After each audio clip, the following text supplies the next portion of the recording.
Well, we're here today on a brisk, cold October day. Finally some cooler weather, right, John?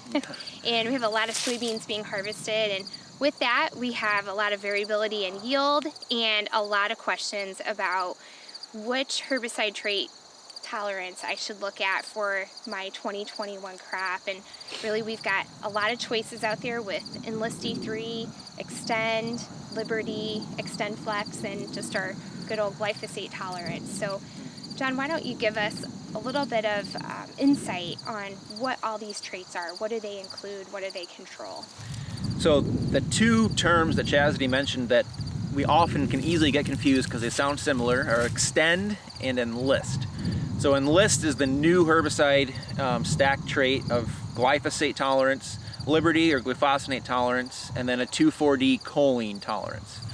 Xtend Flex is similar in that it has glyphosate tolerance, Liberty tolerance, but instead of 2,4-D, it's the dicamba tolerance there. So the main difference is switching out 2,4-D for dicamba tolerance, and those chemicals are not interrelated, so we can't spray a dicamba product on the Enlist beans or vice versa.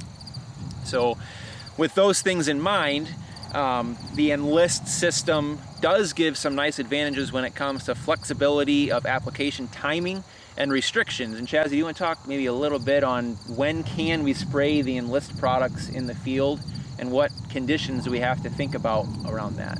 So the one thing I think of when we talk about Enlist is just tons of flexibility. So we can spray right before that crop is planted or shortly after, and we have all the way through that R2 window of soybean development to spray our Enlist products and apply our Enlist products there with glyphosate as well. So that R2 label, no real time of day restrictions from that standpoint as well. So those are some of the key differences that I see from that dicamba versus the Enlist one. Granted, we don't know, John, much about what that label is going to look like on Xtend yet today. Chasitie, when we think about application with what's around, so if I have a field of Enlist beans, a neighbor's beans are another technology, what do I have to think about when spraying my field with Enlist?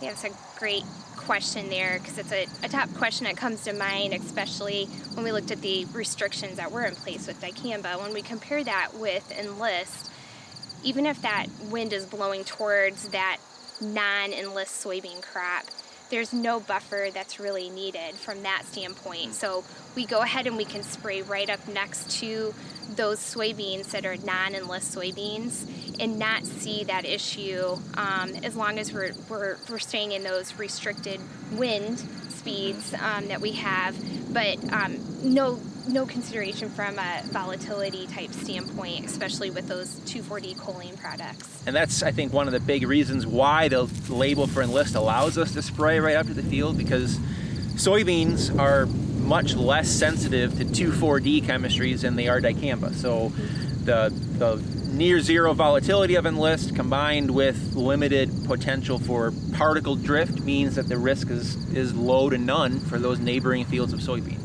Now, if it's a specialty crop and the wind is blowing toward that crop, like tomatoes or grapes, those kind of things, we'd want to avoid spraying the field in that case to keep the beans safe.